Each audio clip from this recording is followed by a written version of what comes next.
Vamos a terminar con la teoría de mundos posibles de Lewis para contrastarla con teorías de la modalidad que no tienen que ver con mundos posibles, ya sea abstractos o físicos. ¿Sí? Bueno, entonces, creo que esto lo comenté la vez pasada, pero un poco para sintetizar y sobre todo para hilar con lo que vamos a ver ahora. La postura de mundos, la postura metafísica de Lewis, el proyecto general, voy a poner el pizarrón, es lo que Lewis mismo llama Humeanismo, ¿no? Por Hume. Y ahora la pregunta es, bueno, ¿esto qué tiene que ver con Hume? Y la respuesta es, bueno, está en la teoría de la causalidad de Hume. Humeanismo. Si recuerdan, bueno, no sé si ya lo hayan visto, pero les informo. La teoría de la causalidad, bueno, Hume.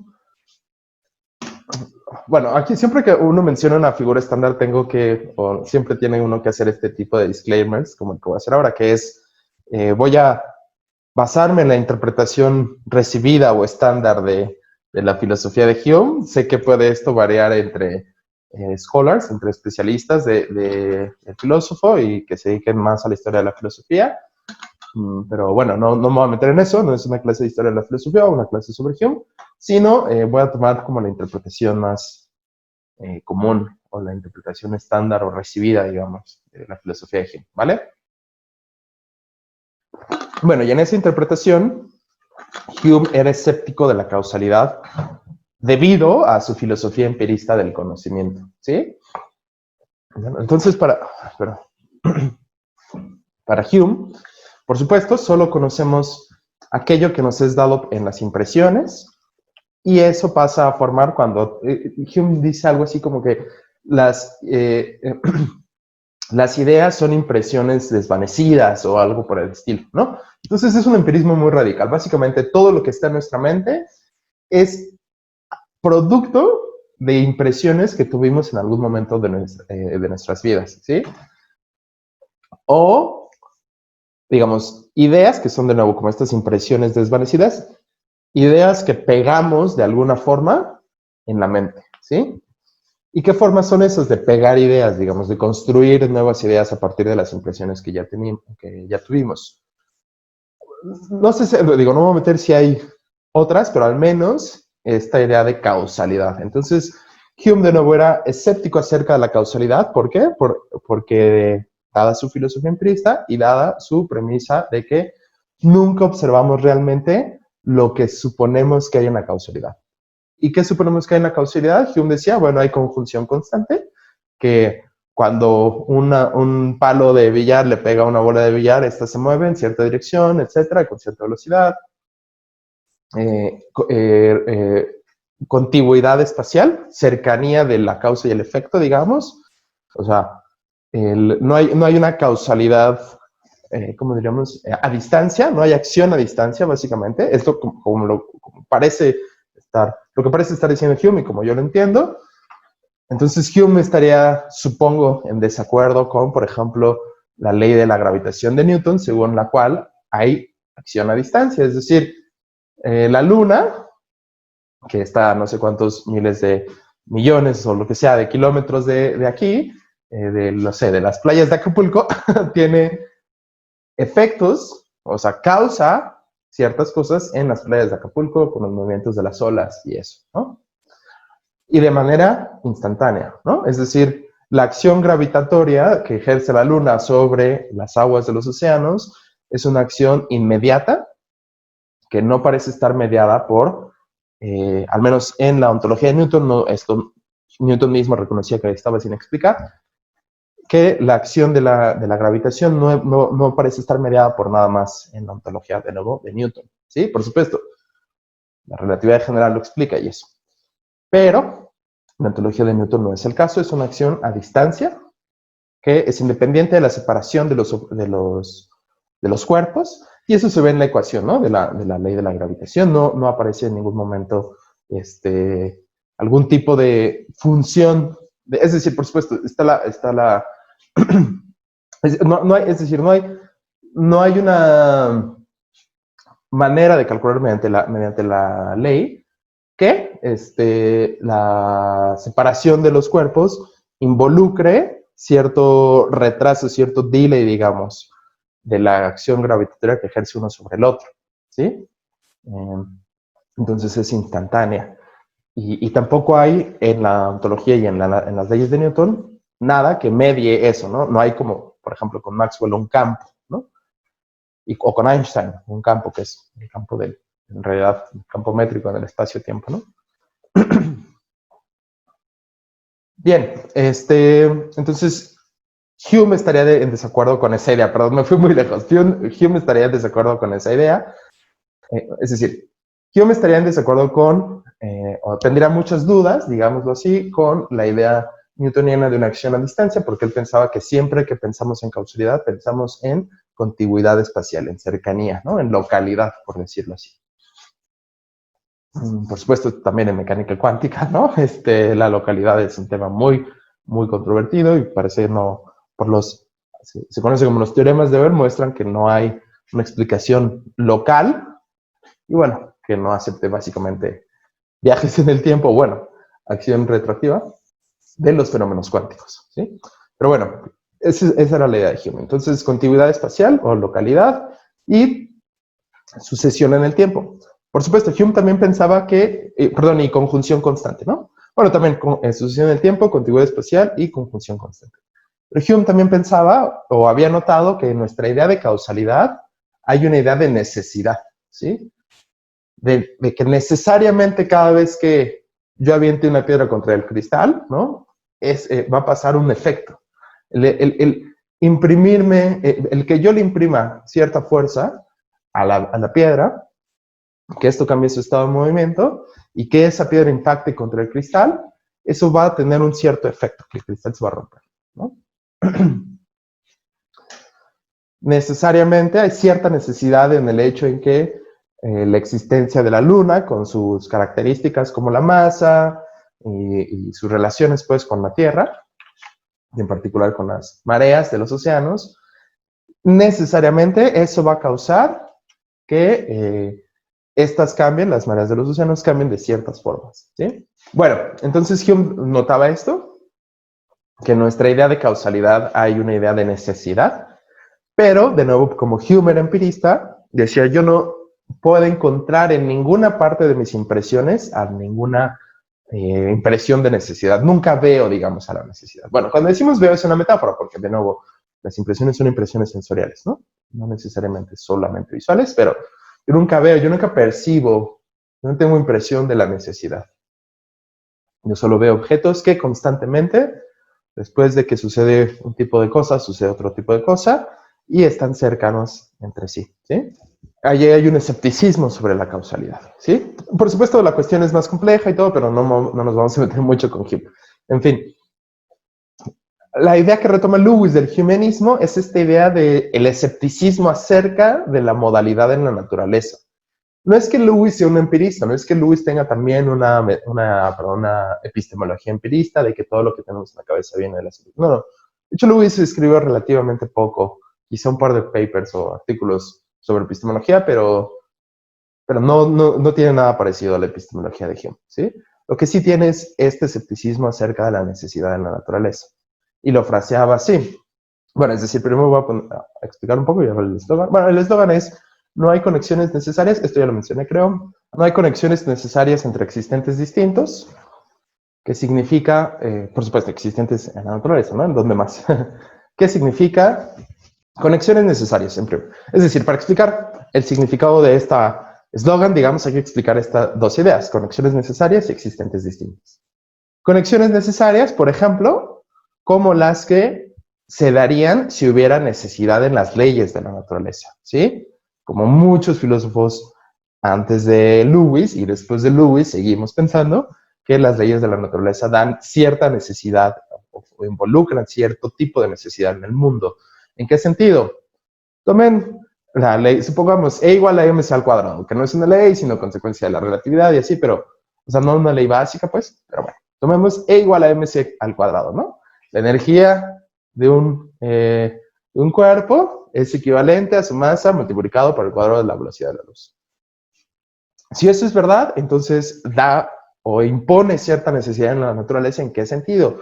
en que necesariamente, siempre que un cuerpo tenga cierta energía, esto va a ser equivalente necesariamente con que el cuerpo tenga una cantidad de masa específica, que va a ser aquella que deba resultar de multiplicarse por el cuadrado de la velocidad de la luz, ¿sí? Fuerza es igual a masa por la aceleración, ¿no? La segunda ley de Newton. Esto significa que necesariamente, siempre que yo le imprima cierta fuerza a algún cuerpo, es decir, con cierta magnitud y cierta dirección, si el cuerpo tiene una masa específica m, vamos a llamarle m, 10 kilos, 50 millones, lo que sea. Si tiene una masa específica, ese cuerpo va a cambiar su estado de movimiento, va a acelerarse con cierta dirección y cierta magnitud específica, aquella que resulte de multiplicar por m, ¿sí? Para darte igual a la masa, perdón, la fuerza que se le imprime, la fuerza neta. Bien, suponiendo que las leyes de Newton fueran una descripción total, bueno, más bien fundamental y de todos los sistemas en el mundo, lo cual no es el caso, pero suponiendo, ¿no? Entonces, en ese sentido, las leyes de la naturaleza imponen necesidad en el mundo, ¿sí? En que imponen un orden regular en los sucesos del mundo. Y de esto hablaremos más cuando hablemos de leyes. Pero es en ese sentido, ¿ok? Lewis, con su humanismo, es escéptico acerca de la existencia de esta necesidad. Porque, de nuevo, estamos hablando de existentes distintos. O bueno, incluimos casos de conexiones necesarias entre existentes distintos porque, según la ley de Newton, yo le imprimo cierta fuerza a la botella y esta va a acelerar con cierta dirección y con cierta magnitud.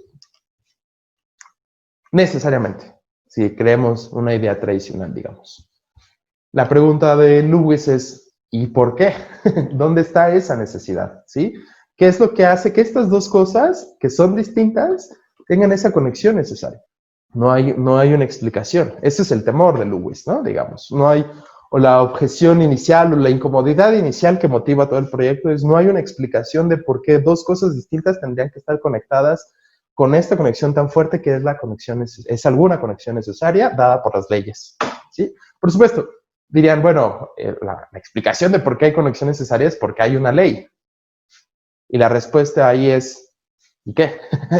¿Sí? Es decir, la respuesta, la objeción de los humanos es, bueno, es que tú me digas que en las leyes hay una necesidad, no me explica qué es esa necesidad, ¿sí? O sea, es decir, el punto es parte de lo que diferencia las leyes de otros, un enunciado de ley o una proposición que expresa una ley de una proposición que expresa cualquier otra cosa, es que tenga esta característica de necesidad, ¿no? Que sea necesariamente verdadera. Pero entonces hay una circularidad aquí. Para entender qué es una ley, yo necesito entender qué es necesidad, pero tú me querías explicar por qué hay necesidad, apelando a que era por una ley, ¿sí? De nuevo, veremos más a profundidad esto cuando hablemos de leyes. Lewis tiene su propia filosofía de las leyes, que también se conoce como humanismo, y está basada en esta idea de escepticismo acerca de la necesidad, ¿vale? Muy bien. Entonces, hay este escepticismo acerca de la necesidad. No es igual al escepticismo de Quine, si recuerdan el que les dije, cuando Quine dice, bueno, es que cuando tú me hablas de mundos posibles, Kripke, Ruth Barkan, todos los demás que empezaron con la semántica de mundos posibles, me estás hablando de cosas fantasmagóricas, de posibles no actualizados, dice Quine. Y Quine de nuevo decía, a ver, si tú me dices, posiblemente hay un hombre gordo en la puerta, ¿no? Es un ejemplo clásico de Quine. Yo te voy a preguntar,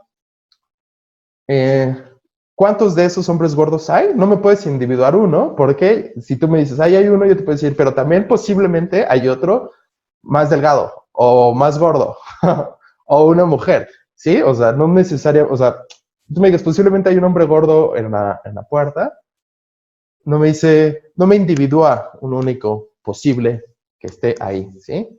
Y por eso uno de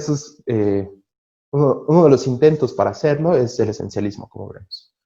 Pero esta es la objeción de Quine, que estamos hablando de entidades como fantasmagóricas que no tienen un criterio claro de individuación. Quine diría, pues las entidades materiales sí tienen criterios de individuación, están delimitadas por la región del espacio-tiempo en la que viven, por ejemplo, y unimos sus partes temporales, digamos, ¿no? Ya sea que hay una conexión causal objetiva, o eso, digamos, eso se podría debatir y de hecho se debate en la teoría de la persistencia, la cual hablamos un poco cuando vimos tiempo, pero no demasiado. ¿Sí? ¿Y Quine tiene escrito sobre esto? Luego les paso los nombres, siempre se me olvidan, pero escribió bastante, bueno, no bastante, pero algún par de papers sobre la persistencia, ¿no? En fin, entonces, sí, la objeción de Quine era, cuando hablamos de posibilidades, hablamos de cosas fantasmagóricas en el sentido en que no tenemos criterios claros de individuación.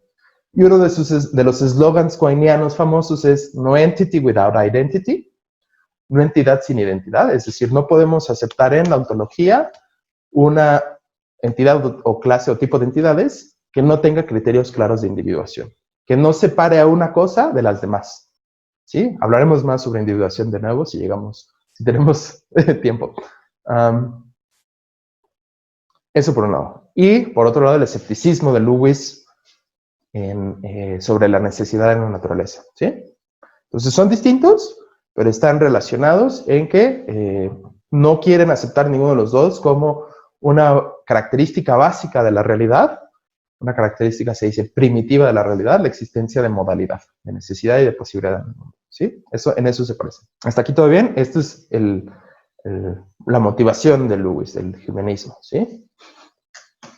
No sé, preguntas, comentarios, o pasamos a la teoría de mundos posibles de Lewis para ver cómo el disposicionalismo la rechaza.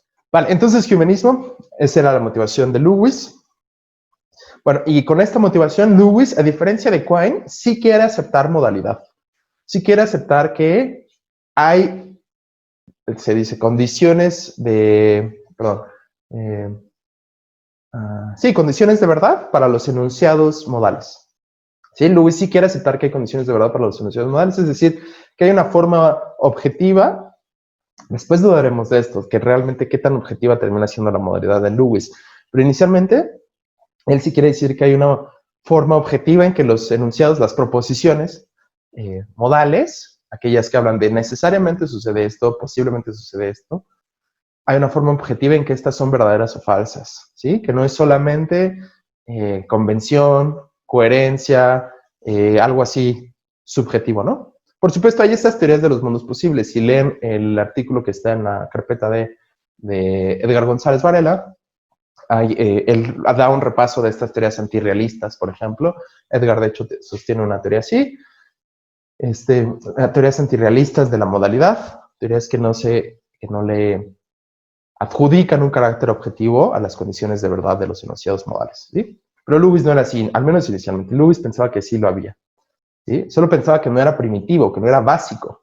Como vimos la sesión pasada, una de las objeciones de Lewis contra las teorías abstraccionistas de los mundos posibles es que requieren modalidad primitiva, ¿sí? Que requieren aceptar que hay cierto aspecto básico primitivo en la modalidad para poder construir sus mundos posibles, ¿vale? Bueno, existentes distintos nada más. Por supuesto, y distintos en el sentido, de hecho son dos sentidos aquí de distinción. Vamos a ponerlo aquí así. Distintos en el sentido de identidad, en el sentido de que X es igual a X, ¿no? O sea, esto es una ley lógica, ¿no? Para toda X, X es igual a X, ¿no? La ley de la identidad, ¿sí? Entonces, por supuesto, X no podría ser distinto de X, en este sentido cuantitativo, lógico de identidad, porque habría una contradicción, ¿no? Entonces es lógicamente imposible que no sean idénticos, ¿no? Entonces, por eso, si hay una conexión necesaria entre existentes no distintos, entre un existente y sí mismo, básicamente. ¿Por qué? Porque la identidad es una conexión necesaria, porque de otra forma habría contradicción. Pero también en un sentido más general de distinción como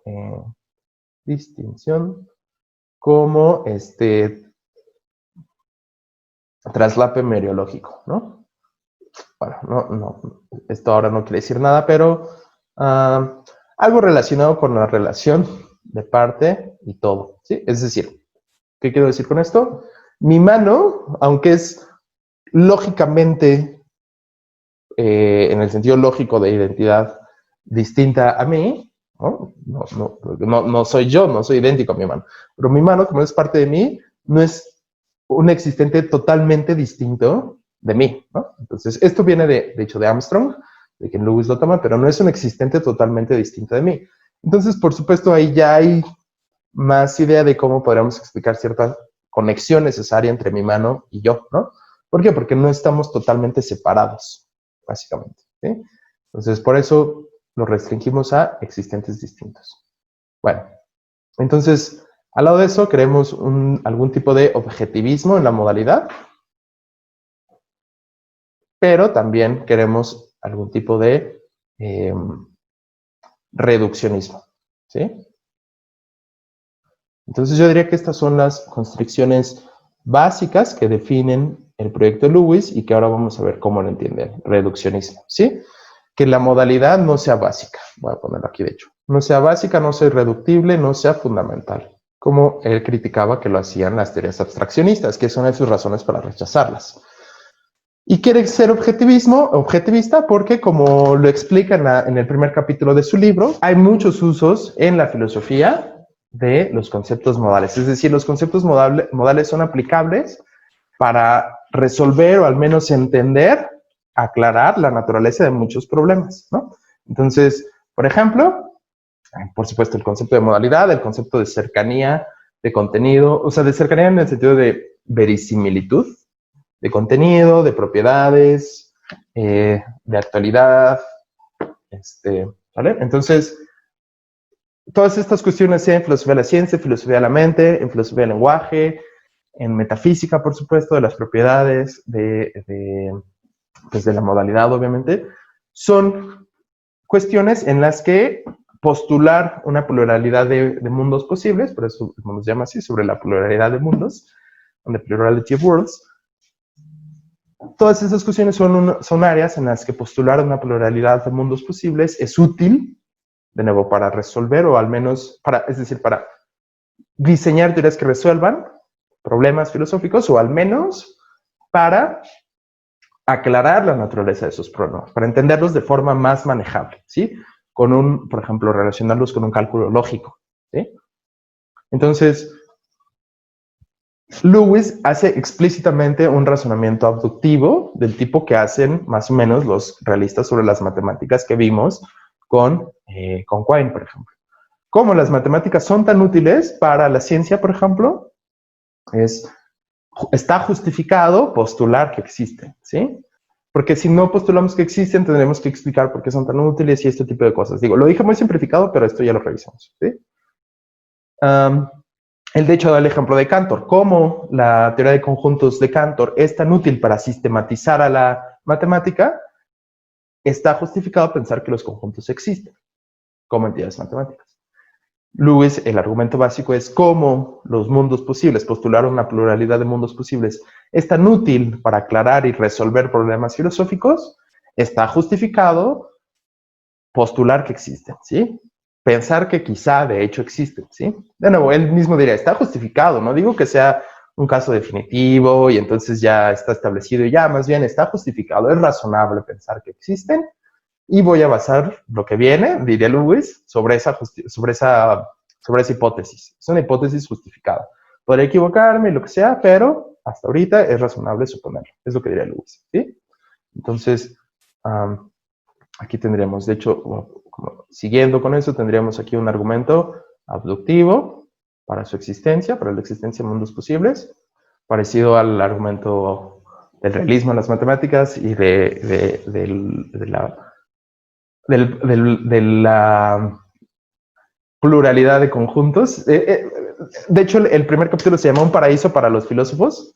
¿Sí se llama así? Se llama Un paraíso para los filósofos porque recuerda esta frase de Hilbert. Sí, Un paraíso para filósofos. Recuerda esta frase de Hilbert, David Hilbert, un matemático de inicios del siglo XX, que decía, nadie nos sacará del paraíso de Cantor. Es decir, Cantor había creado una pluralidad tan enorme de conjuntos, pero realmente tan enorme, donde hay conjuntos infinitos cada vez infinitamente más grandes que el tamaño anterior de infinito y así, ¿no? Cosas tan enormes cuantitativamente como para volarte los sesos, digamos, ¿no? Una cosa tremenda, ¿no? Digamos. Pero Hilbert decía, pero es que si uno postula este paraíso de los matemáticos, de los conjuntos, podemos reconstruir todas las matemáticas, sistematizarlas, unificarlas, ¿no? Entonces Hilbert decía, nadie nos sacará de ese paraíso, como diciendo, nadie nos va a decir que esto no existe, ¿no? Nadie nos va a decir a los matemáticos que este paraíso de los conjuntos no existe porque con eso sistematizamos toda la disciplina, ¿sí? Por supuesto que la gente ha dicho que no existe, ¿no? Filósofos y matemáticos, ¿no? Bueno, en fin. Y entonces, bueno, el argumento de Lewis es una analogía de eso, ¿no? Argumento productivo para la existencia de mundos posibles. Bien, entonces de ahí viene también, por supuesto, esto está relacionado, o lo mencionaba por el tema de objetivismo, ¿sí? Entonces Lewis no va a decir que los mundos posibles son algo subjetivo o algo así, ¿no? ¿Qué sí son los mundos posibles para Lewis? Bueno, la mayoría de ellos al menos son realidades concretas. Bueno, entonces de hecho esto lo voy a escribir. Entonces un mundo posible, digo, esta no es la caracterización exacta, ahora vamos a verlo más exactamente. Es una realidad concreta. ¿En qué sentido es una realidad concreta? De hecho, el mismo Lewis en su libro de los mundos posibles tiene una sección llamada así concreción, donde duda de la naturaleza, perdón, del concepto de concreción, de la división abstracto-concreto.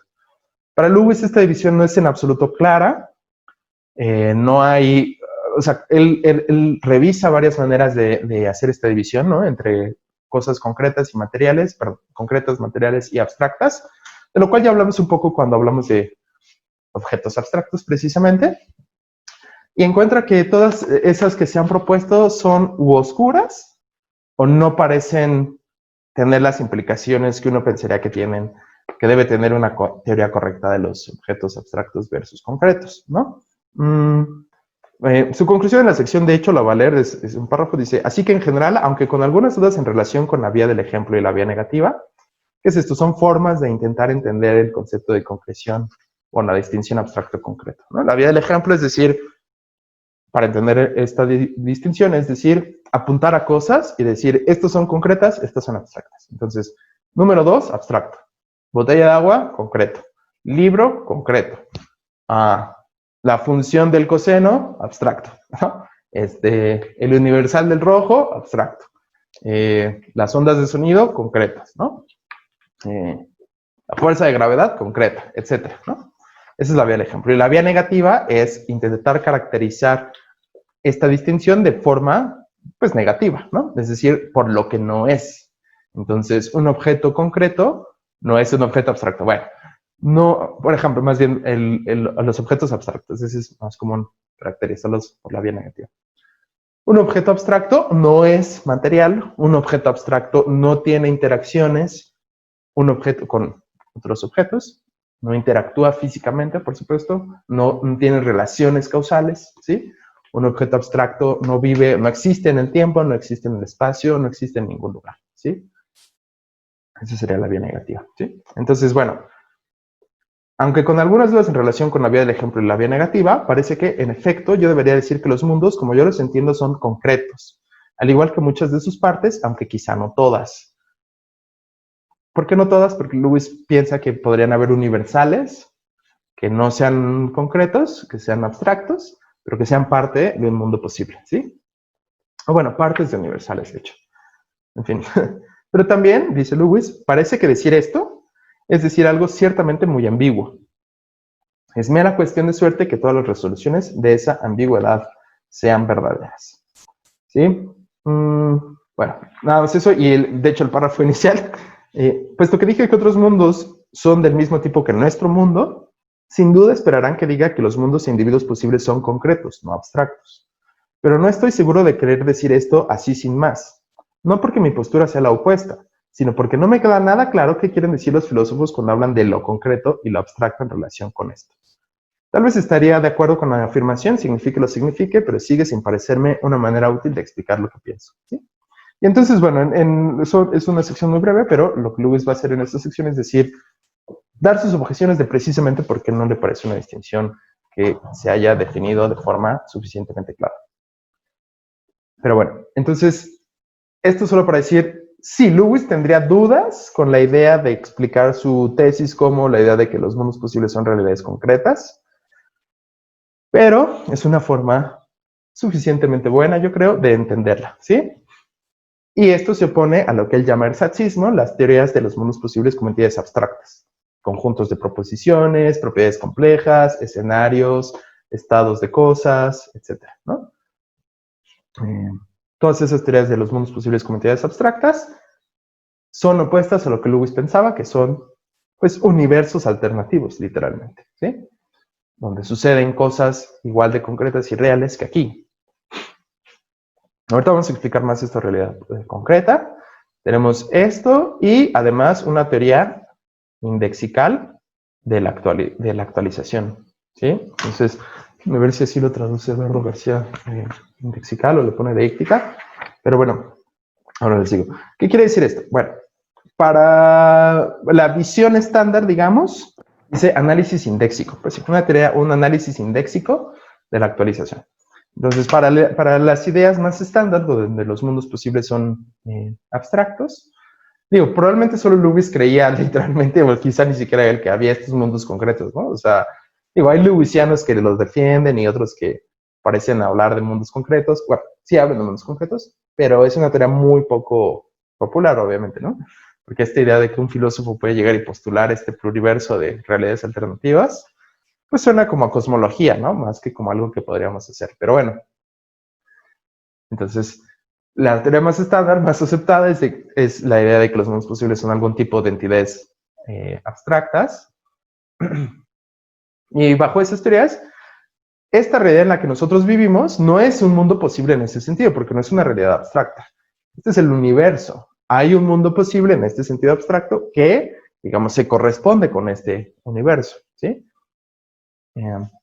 Entonces, por ejemplo, si los mundos posibles son conjuntos de proposiciones, hay un conjunto de proposiciones dentro de todos los demás conjuntos de proposiciones que, bueno, es decir, entre todos los demás conjuntos de proposiciones hay uno que corresponde a esta realidad concreta, es el mundo posible actualizado, ¿sí? Es aquel que contiene todas las proposiciones y solo aquellas que son de hecho verdaderas, ¿sí?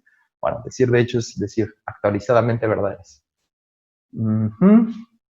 Si los mundos posibles son estados de cosas, o por ejemplo propiedades complejas, hay uno de ellos que está instanciado o ejemplificado en la realidad. Ese es el mundo posible actualizado, ¿sí? Entonces nuestra realidad concreta, bajo estas ideas abstraccionistas, o sea, este universo es una realidad concreta, es la única realidad concreta que hay, ¿no? Los demás son mundos posibles, ¿sí? Construcciones abstractas, digamos.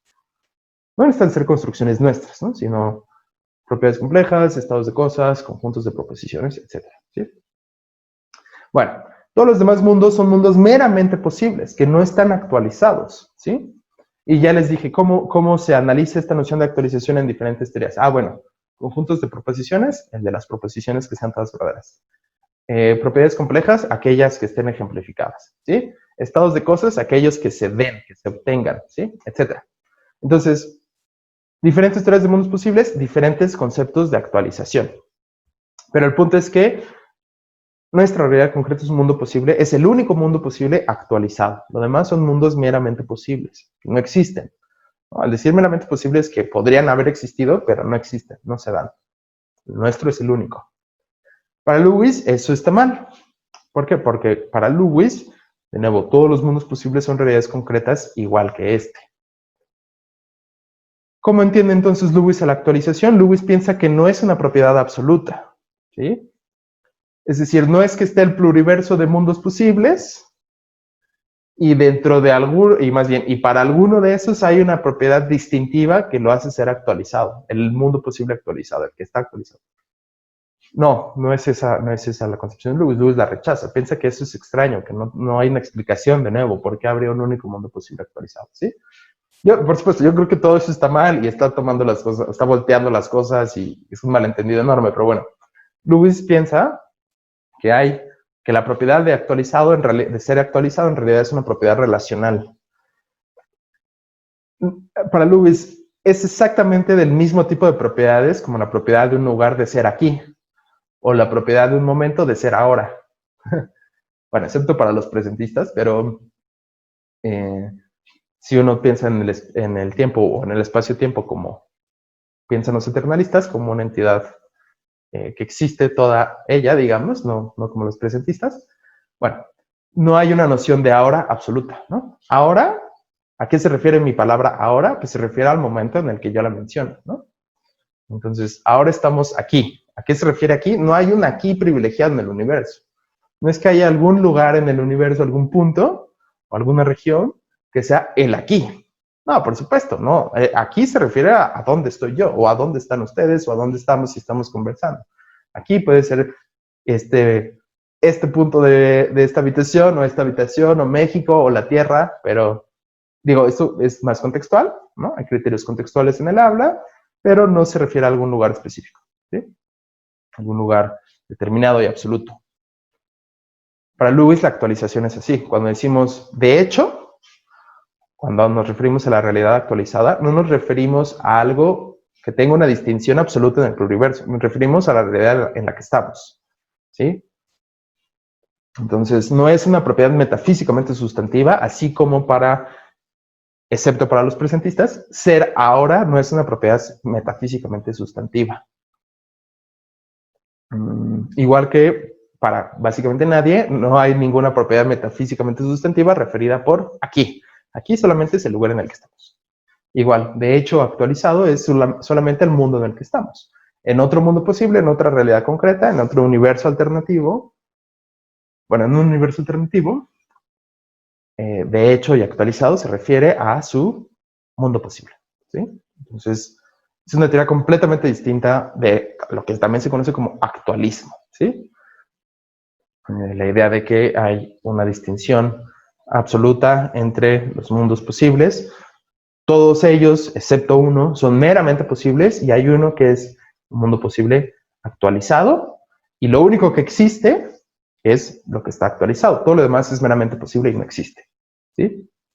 Por supuesto, de nuevo, la gente piensa, muchos metafísicos de la modalidad han dicho que esto está completamente confundido, que si hablamos de eso ya no hablamos de actualización, porque la actualización es por definición algo absoluto, etcétera, ¿no? Por cierto, también en la interpretación de la mecánica cuántica de los muchos mundos, que está más o menos relacionada con esta idea de Lewis de la pluralidad de mundos posibles, concretos, hay estas ideas de indexicalidad de la actualización, ¿no? Las ideas de Wallace o de Deutsch, David Wallace también, ¿no? En Everett es mucho, el que originalmente creó esta idea de la interpretación del estado relativo, es mucho menos claro que haya esta idea de actualización relativa, sí, de indexical, pero en Wallace y en Deutsch es claro, ¿no? En fin. Bueno, entonces tiene esta teoría indexical de la actualización. Bueno, realidad concreta, vamos a decirlo un poco más claramente. Para Lewis, los mundos posibles son, bueno, de hecho, lo voy a poner aquí así, son sumas meriológicas máximas. ¿Qué significa máximas? ¿Y qué significa suma meriológica? Bueno, empecemos con suma meriológica. Una suma meriológica es, tú tienes dos objetos y la suma meriológica de ellos es el objeto que los tiene como partes. Solo es eso, ¿no? Básicamente. Digo, se tiene que definir un poco más detalladamente, pero esa es la idea. La suma meriológica de Carlos Romero con la Torre de Eiffel es el objeto que tiene como partes a Carlos Romero y la Torre Eiffel. Ese objeto, por supuesto, es un objeto desconectado. No, o sea, es decir, para que exista una suma meriológica, no necesitas hablar de, o sea, no necesitas, digamos, pegar a esas cosas, ¿sí? Aquí la noción de parte es mucho más general y abstracta, ¿no? Típico de los lógicos y los filósofos que empezaron con esto de la teoría de la meriología, es mucho más general, ¿sí? Solamente es considerar cualesquiera objetos y decir su suma meriológica es aquella cosa que los tenga como partes. A esos y a nada más, exactamente esos, ¿sí?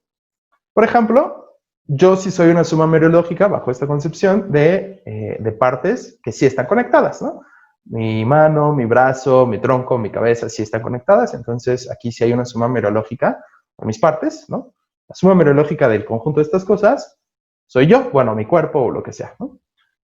Y ahí, aquí sí está conectada, ¿no? Pero de nuevo, si tomamos la suma meriológica de mí con la computadora o con la Torre Eiffel o lo que sea, no estamos conectados en el sentido físico, ¿sí? Cuando existen las sumas meriológicas y cuando no, es lo que se conoce como la pregunta especial sobre la composición. No nos vamos a meter, pero esa es la idea. Entonces, un mundo posible resulta de sumar cosas, digamos, de tomar objetos cada vez, digamos, más grandes, más incluyentes, que contengan cosas. ¿Qué significa máxima? Aquí tenemos otra vez el criterio de maximalidad. Recuerda, ¿no? Un mundo posible es una representación de una realidad total, ¿no? Entonces, ese es el sentido de maximalidad que queremos aquí. Y aquí es algo parecido, una suma mereológica a la que ya no le puedas agregar nada más. A la que ya no le puedas agregar partes sin que haya algún tipo de inconsistencia o de incoherencia.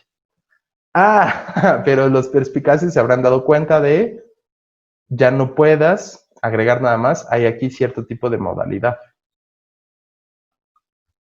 Precisamente el problema que hay con los abstraccionistas. Lewis quiere deshacerse de esa modalidad y él lo va a entender como un principio de recombinación. Vamos a ver eso y con eso vamos a terminar la ontología de Lewis. Principio de recombinación, que es básicamente un principio, sí, combinatorialista. La idea es, un mundo posible es el resultado, conceptualmente hablando, no es que así sean las cosas, digo, para Lewis el pluriverso ya existe y nadie lo construyó, sino ya está ahí, así como el universo ya está ahí, ¿no? Digo, viene del Big Bang y lo que sea, pero no es que alguien lo haya puesto, alguien haya hecho algo, no, ya está ahí, igual el pluriverso, ahí está, ¿no? Pero, digamos, conceptualmente podemos entender cómo generar conceptualmente mundos posibles. Bueno, uno toma partes de uno y las pega, partes de uno las pega, ¿no? Mereológicamente las pega. Estoy siendo metafórico para ilustrar. ¿Sí? Entonces, estos resultados de pegar mundos posibles entre sí son los resultados de, más bien, los mundos posibles son el resultado de pegar mereológicamente cosas entre sí. ¿Sí? Son sumas mereológicas máximas en el sentido de, bueno, también el principio de recombinación es una forma de darle contenido a esta idea de lo que se pueda pegar. Y es simplemente, va a decir Lewis, aquello que quepa dentro del espacio-tiempo, ¿no? Aquello que sea lógicamente consistente. Bueno, claro, aquí sí hay modalidad, pero es modalidad lógica, no hay una modalidad primitiva, es simplemente que no haya contradicción, ¿no? Es debatible todavía. Todavía hay gente que pensamos que Lewis no logra reducir a la modalidad. Precisamente aquí está un tema, cómo caracterizar el principio de recombinación. Digo, por supuesto, cuando uno tenga en mente este principio de recombinación, tiene que haber cierta modalidad. Y si no la hay, entonces la modalidad que él está entendiendo aquí es simplemente modalidad lógica, ¿no? Y él de hecho estaría de acuerdo y diría, bueno, cuando hablamos de modalidad metafísica nos restringimos a ciertos mundos, de modalidad física, la de las leyes naturales, nos restringimos todavía más. Nada más para regresar, tiene el principio de recombinación, que es esta idea de que los mundos posibles son conceptualmente o se pueden entender como el resultado de básicamente cortar y pegar elementos de otros mundos posibles mereológicamente. ¿Sí? Dados dos individuos posibles cualesquiera, dos individuos que existen en algún mundo posible o en distintos mundos, si cada parte específica de alguno de ellos está relacionada espaciotemporalmente con cada parte específica del otro, que es completamente distinto de este, entonces los dos son compañeros de mundo. Ah, no, perdón. Esto es la definición de mundo. Perdón, de compañeros de mundo. Bueno, lo que estaba diciendo aquí también, de hecho, es importante para lo que estamos diciendo aquí.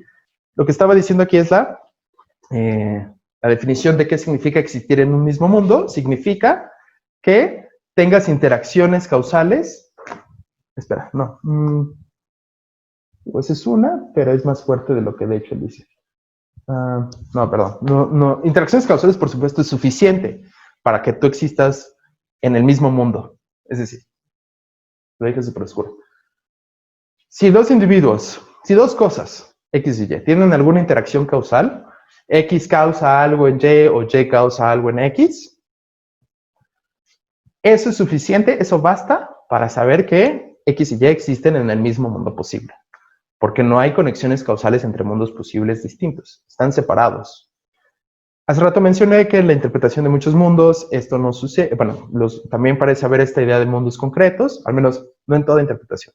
En la de Wallace, Deutsch y Aleister Wilson, también hay esta idea de mundos concretos, pero a diferencia de Lewis, ahí sí se habla de algún tipo de interacción causal, o que puede haber algún tipo de interacción causal, por lo que se conoce como interferencia.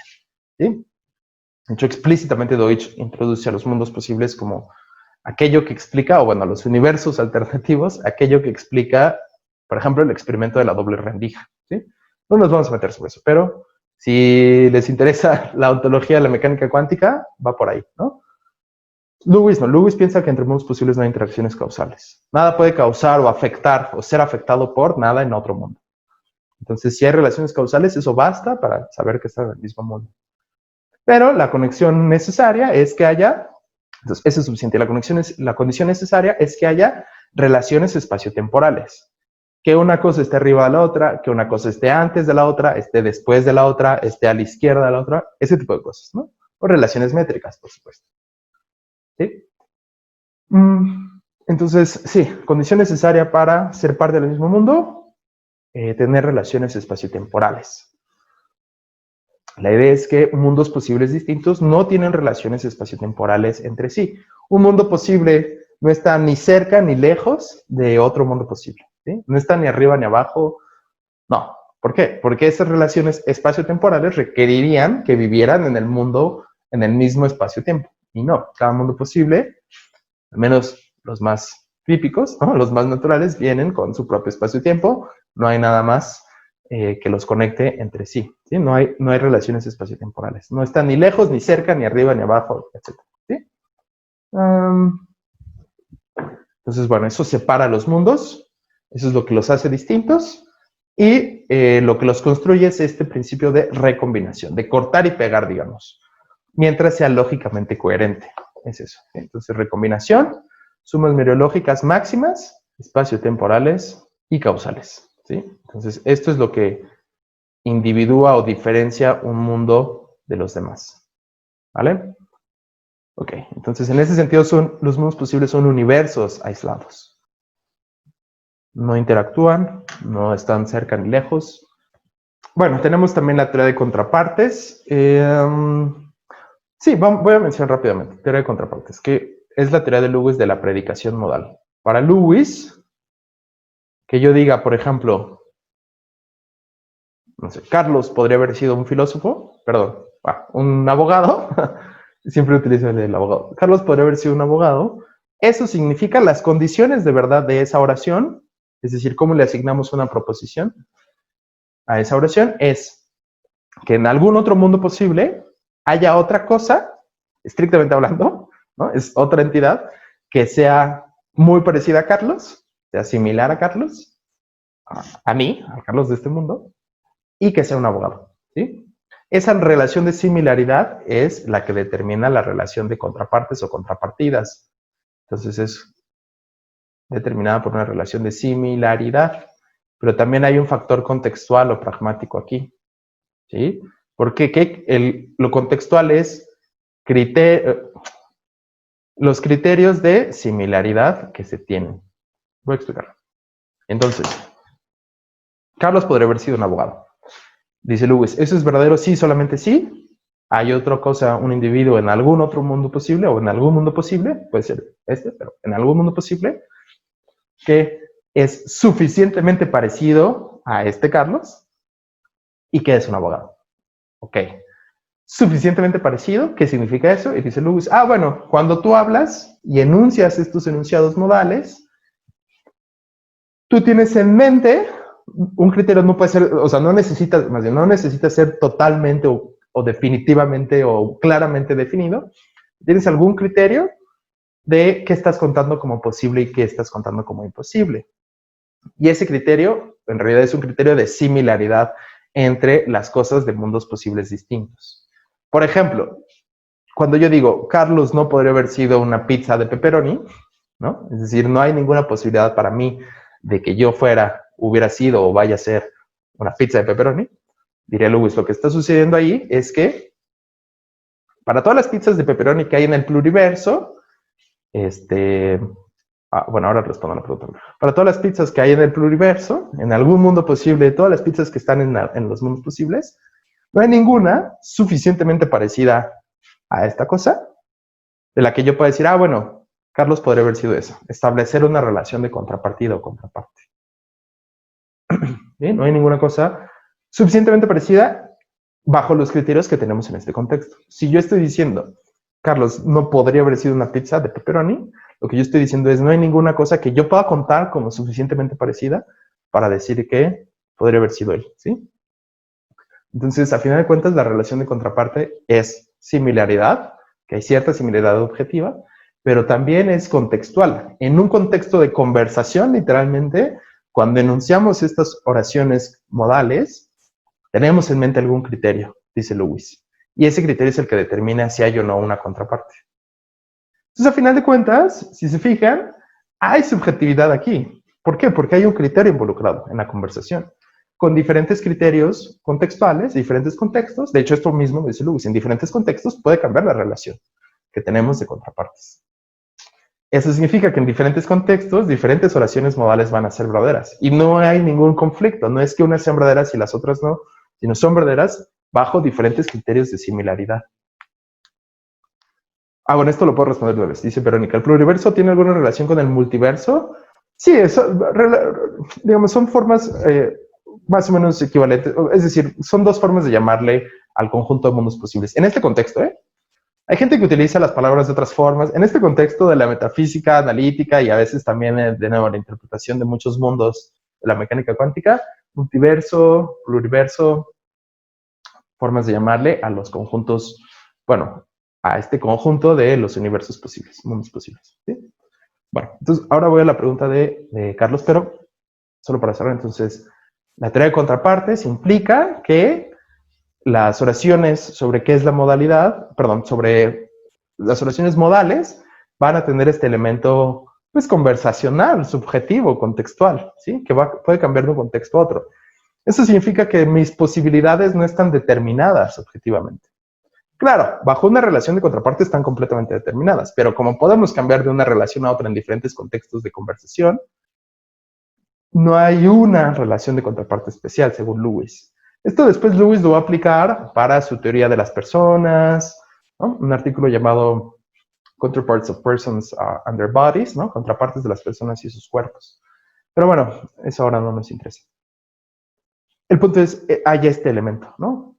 Entonces, la sensación de muchos de incomodidad es como, bueno, pues el punto era dar condiciones objetivas de verdad y ahora resulta que los enunciados modales tienen este elemento muy fuerte de subjetividad, es raro, ¿no? En fin, Lewis dirá que esto es inescapable, ¿no? Que esto sucede, es un fenómeno lingüístico y ya, ¿no? No sé. Hay un artículo no muy bien conocido, pero que de hecho está en un journal muy famoso, una revista muy famosa llamado Journal of Philosophy, de un tipo llamado, no recuerdo el nombre, pero apellidado Buras, desde el 2006.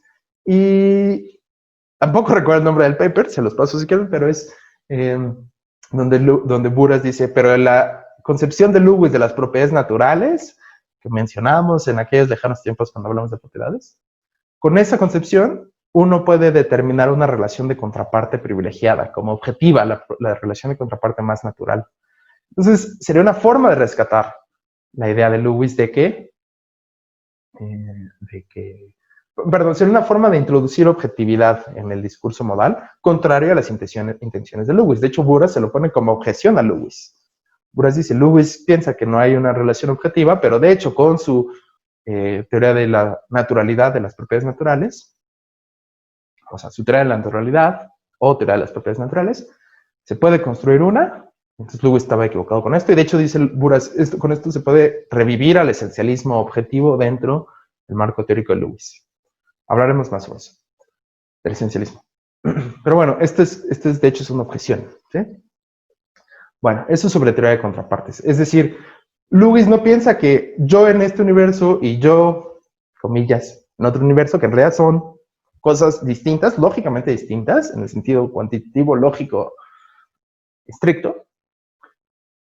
Sí, no piensa que seamos la misma entidad, ¿sí? ¿Por qué? Porque estamos en lugares distintos. Somos entidades que no interactúan entre sí, que no tienen relaciones espaciotemporales entre sí. Entonces somos entidades distintas. Este tipo de ideas, ¿no? Un poco un paréntesis para ilustrar, es muy explotada en la ficción.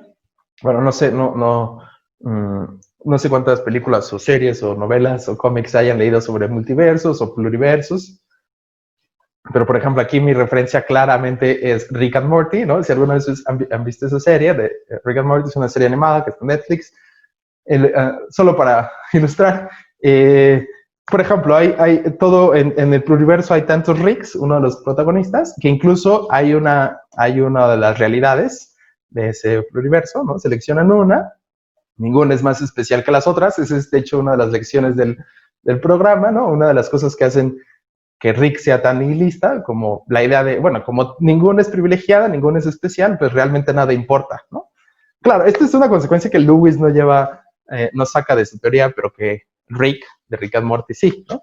Si nada es especial, si ninguna realidad está privilegiada, entonces realmente nada importa, ¿no? Lewis, de hecho, sí lo trata en su libro, una de estas objeciones que en el capítulo 2 tiene una sección llamada Una vía a la indiferencia, que es tratar con esto, ¿no? De, si no hay una actualización absoluta, entonces nihilismo, ¿no? Pero bueno, sí, entonces seleccionan los Ricks, de todas estas realidades se juntan en un solo planeta y crean lo que se llama la ciudadela de los Ricks, ¿no?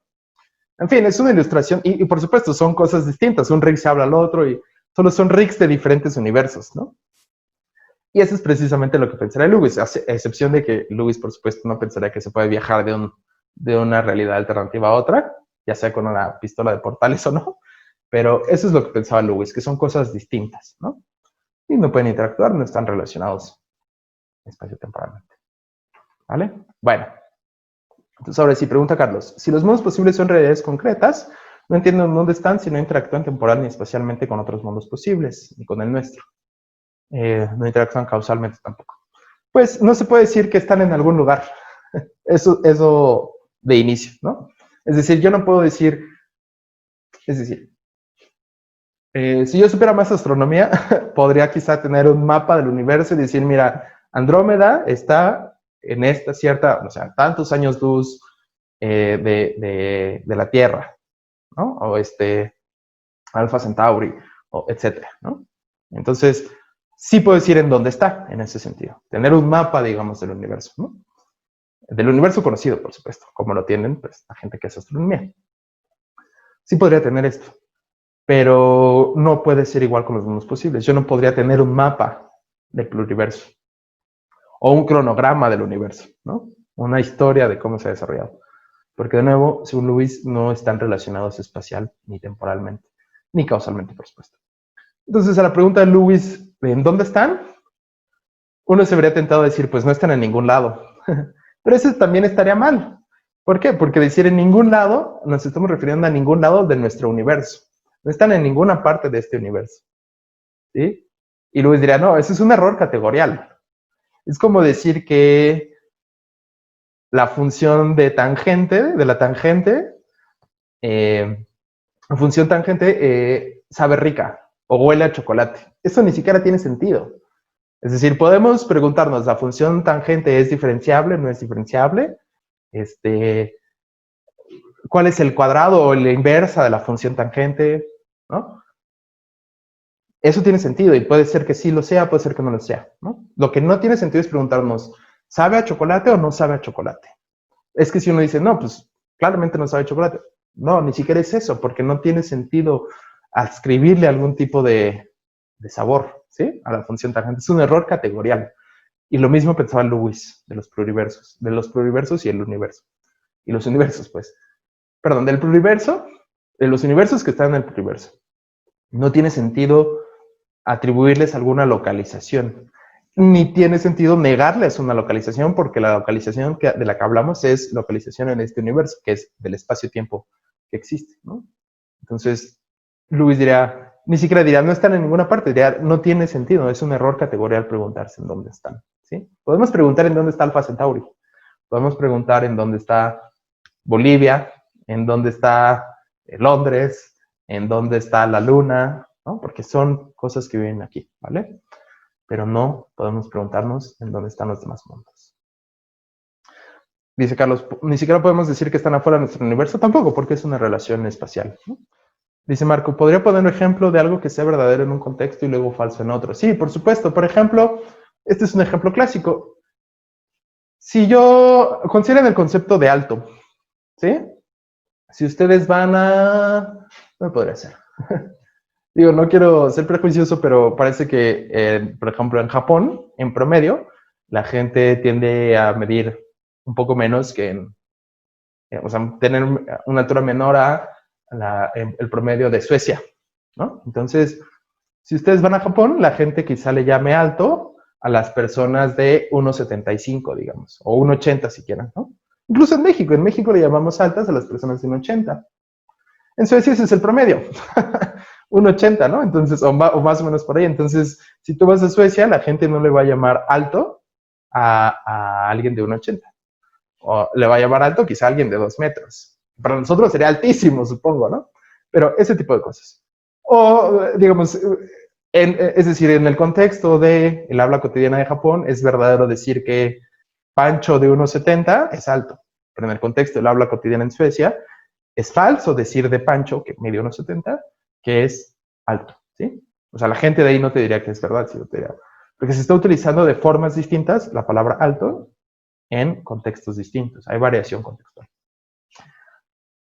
Otro ejemplo, bueno, de hecho el ejemplo original es, si tú vas con los pigmeos, decir ahí alto significa, bueno, hay una variación con respecto a si tú vas a la NBA, hablar de gente alta, ¿sí?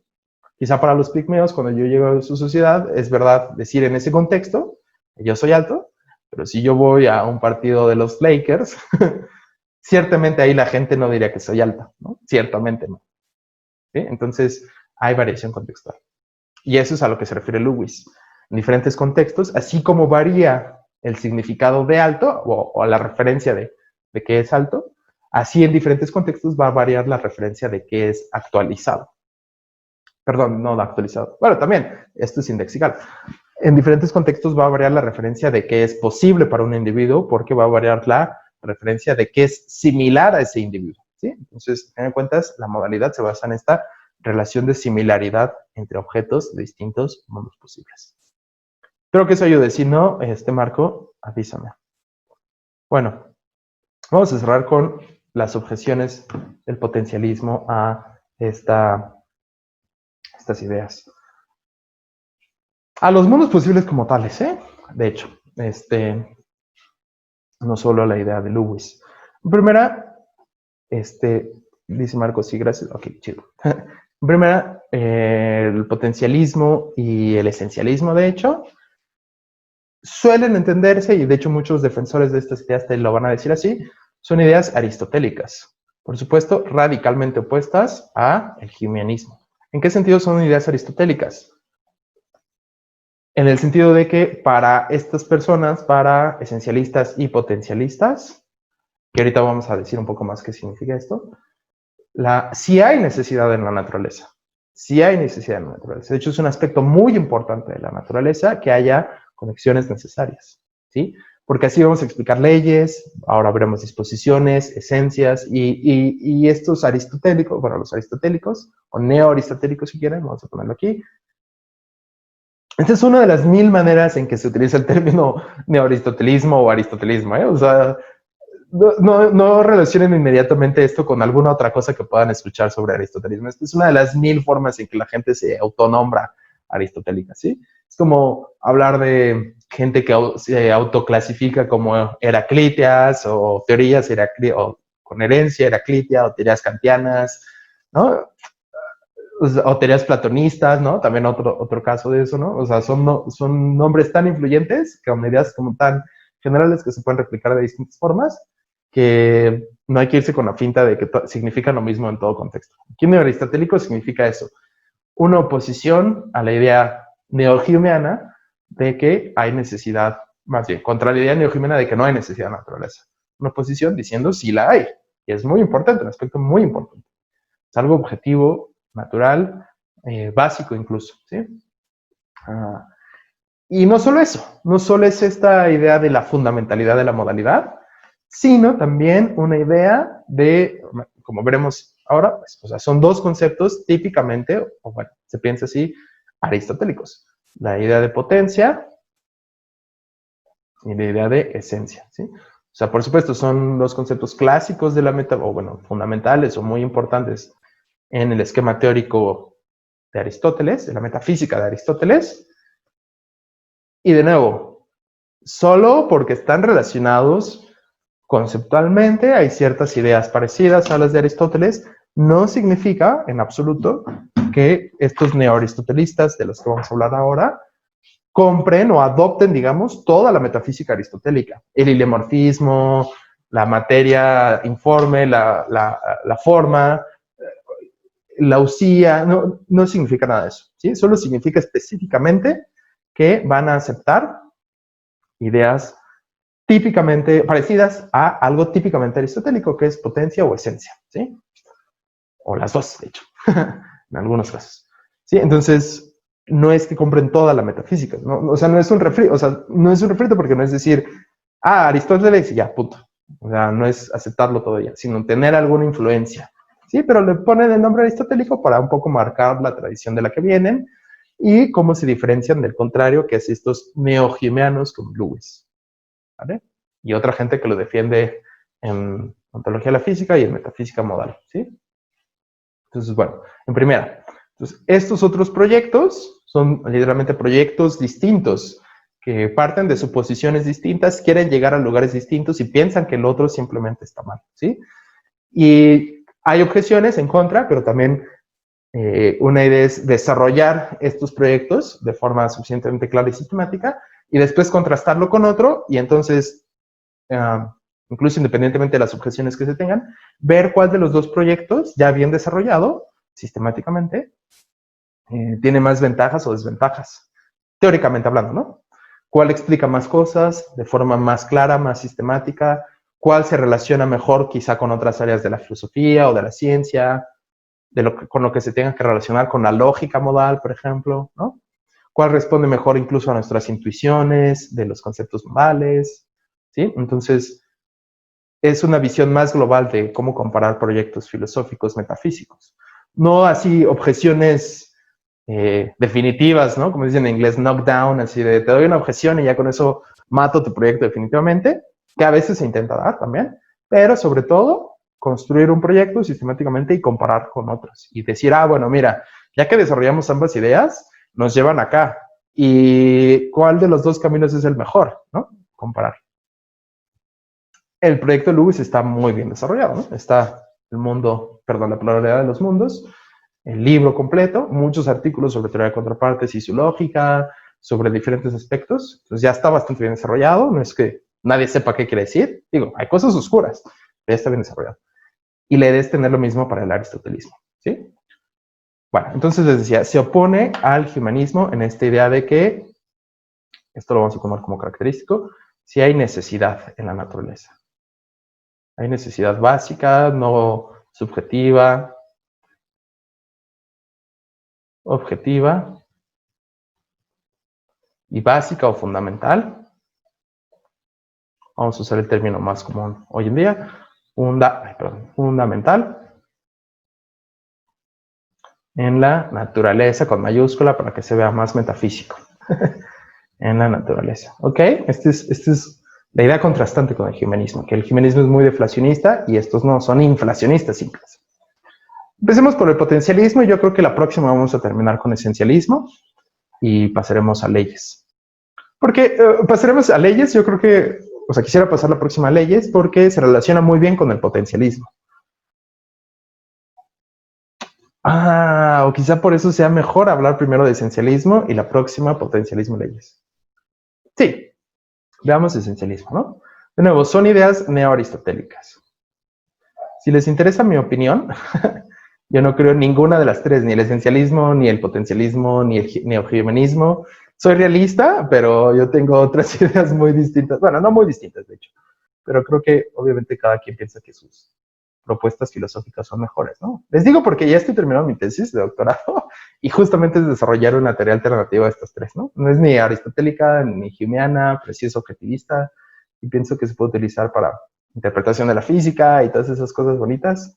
Como verán, estoy muy emocionado y pienso mucho de mi tesis, pero, en fin, no es nada canónico porque la mayoría no está publicada. Entonces, veamos lo que es canónico. Tengo que terminar la tesis. Esencialismo. La idea del esencialismo es, como hemos mencionado un poco o referido un poco al hablar de la objeción de Quine del gordo en la puerta, ¿no? Así le llama Quine, ¿eh? No es que yo utilice ese lenguaje. Quine dice, the possible fat man in the door, ¿no? Entonces, at the doorway, in the door, no me acuerdo cómo lo dice, pero dice algo así, el gordo en la puerta, posible. Bueno, los esencialistas piensan que hay criterios de individuación bueno, de hecho van a haber dos ideas aquí, pero hay criterios de individuación de las cosas, no solo dentro de un mundo posible, sino para toda posible realidad en la que podrían estar, ¿sí? Entonces, vamos a entender primero, esencia como un criterio de individuación a través de posibilidades. Eso es lo que va a ser, ¿sí? Entonces, a diferencia de Lewis, que habla... Bueno, a diferencia de Lewis, que habla de estas realidades concretas, distintas, y hay diferentes cosas, y tenemos una relación de contraparte a la que referimos en un contexto, y a cuál refiramos, pues, es una cuestión contextual, no hay nada definitivo, objetivo ahí. A diferencia de todo ese esquema, los esencialistas van a decir, no, es algo súper importante, súper básico de la realidad, ¿no?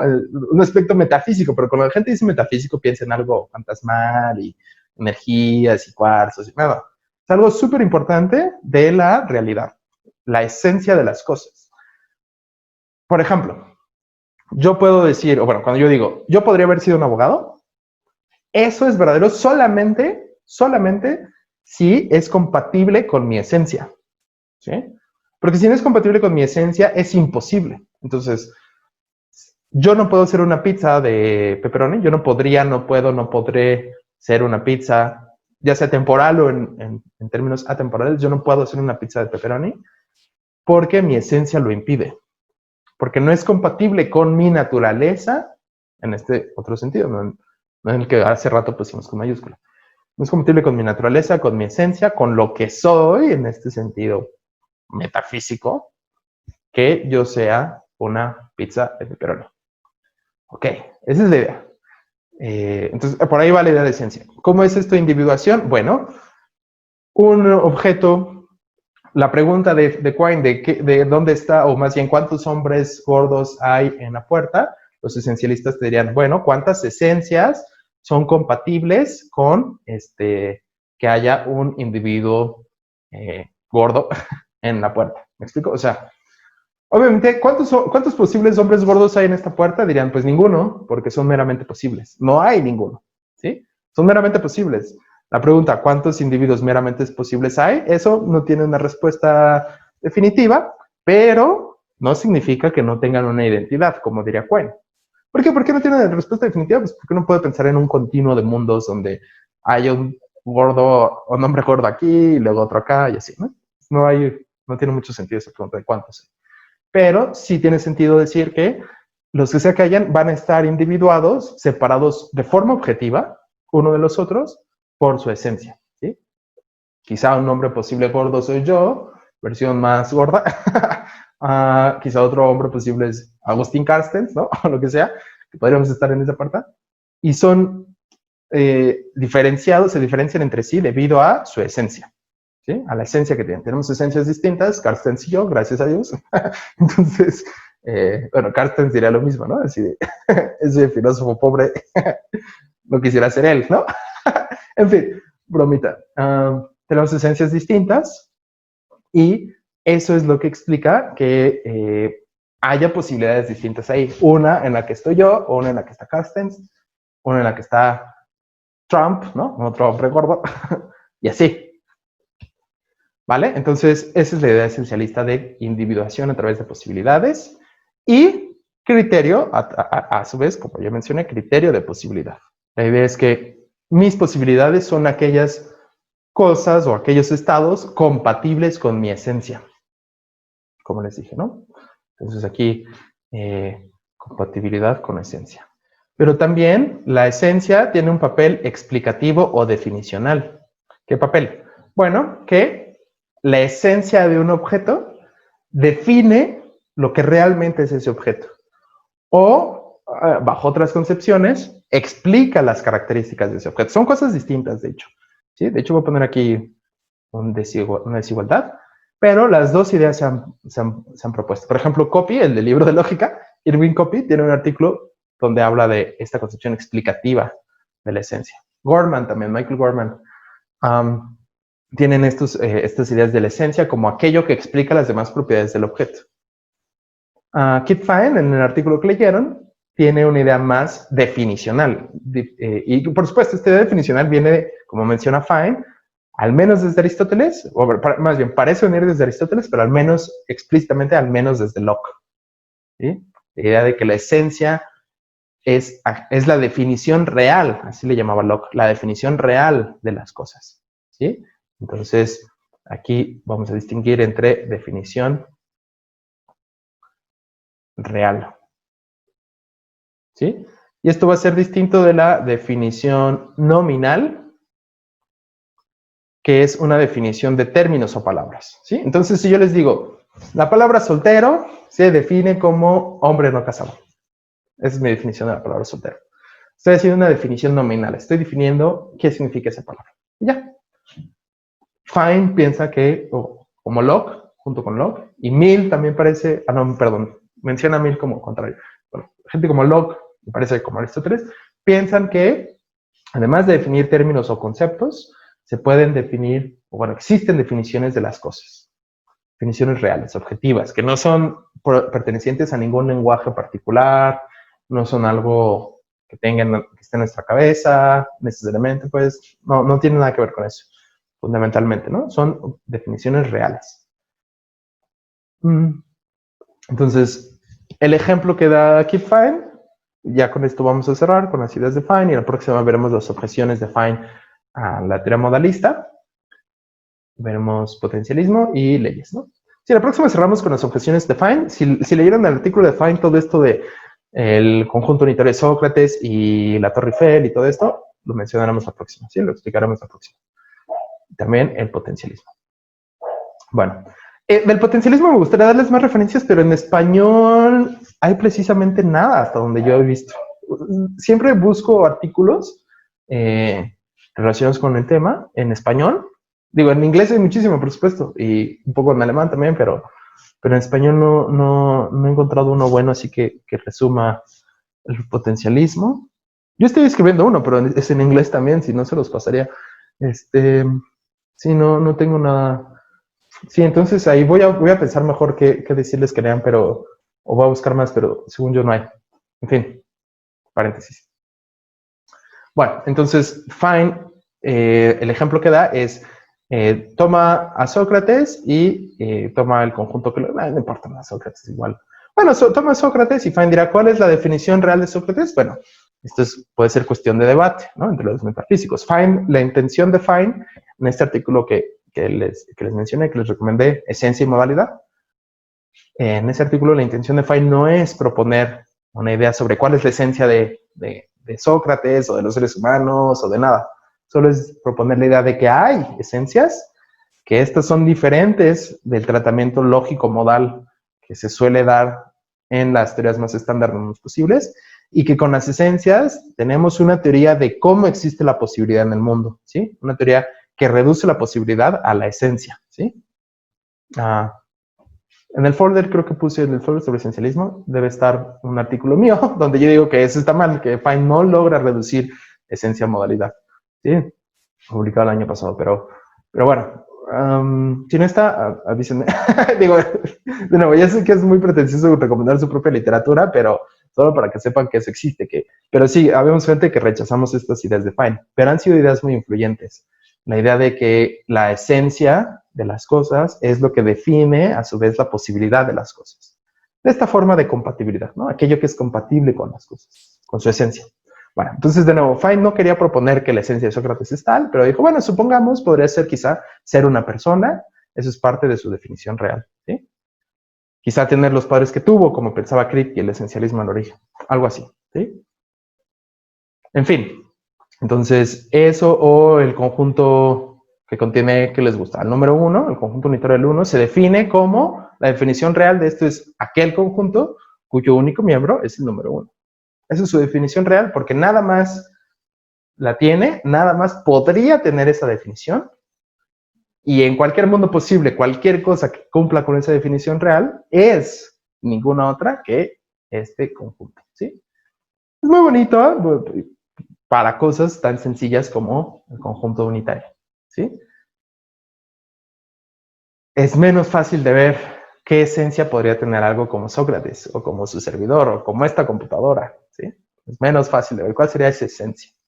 De nuevo, Kripke propuso algunas, como el esencialismo del origen, el ejemplo del atril de que esencialmente está hecho de madera y no de hielo, en identidad y necesidad los propuso, ¿no? Y en obra y necesidad. Pero es muy controvertido todo esto. Yo, de hecho, hice mi tesis sobre esencialismo del origen.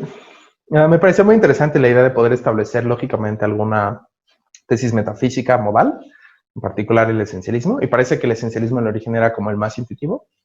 Y bueno, después de investigarlo, sí, todo, o sea, no, el caso hace aguas por todos lados, no hay una forma no falaz hasta ahorita, que no se base en la intuición de que así es, ¿no? O sea, no hay una demostración. Entonces, aquí uno puede tener muchas dudas. Hay un artículo muy bonito de Joseph Almog, y ahora precisamente olvidé cómo se llama el artículo, pero se los pasaré, está en Journal of Philosophy, donde él dice, bueno, es que la idea de esencia, y tiene citas de Aristóteles, perdón, de Descartes, de Leibniz, de Spinoza, dice, la idea moderna de esencia estaba pensada para objetos matemáticos, porque sí, porque se puede definir un objeto matemático, bueno, junto que contiene el 1, un triángulo escaleno, o un triángulo escaleno, un triángulo isósceles, etcétera, ¿no? Pueden definir esas cosas. Hay una definición real, ¿no? No un término, sino definir qué es el conjunto vacío, qué es el número 2, ¿no? En términos de la teoría de los cardinales o de los ordinales, etcétera, ¿sí? Pero, dice Almog, pero para cosas concretas ya no tiene sentido pasar ese modelo definicional a cosas concretas, ¿sí? Estas no tienen una definición estable o invariante, ¿no? Permanezca, permanente, ¿no? Esta frase de Nietzsche de lo que tiene historia no tiene esencia, algo así dice, en estas reflexiones sobre reflexiones intempestivas, ¿cómo se llama? Hace muchísimo que la leí, pero ahí esta frase, y es algo así la idea, ¿no? Es decir, uno puede poner en duda la existencia de esencias. Fine, de nuevo, no lo va a hacer en este artículo que leyeron. Lo que va a hacer es argumentar que estas esencias no se reducen a la teoría de los mundos posibles y a la lógica modal que se interpreta con la teoría de los mundos posibles, y que, de hecho, es mejor tomar como primitivo el concepto, el marco teórico conceptual del esencialismo, tomar como primitivo la noción de esencia, y de ahí podemos explicar metafísicamente la posibilidad y la necesidad, la modalidad, ¿sí? Algunos lo han intentado, Fine, Bob Hale. Fine, de hecho, piensa que la esencia tiene su propia lógica, ¿sí? ¿Dudas, comentarios? Ya nos vamos. ¿No? ¿Nada de dudas? Cuídense mucho, nos vemos el próximo viernes. Y pues hasta la próxima. Hay alguien en el chat. Hasta luego, profe. Bueno, cuídense. Chao, chao.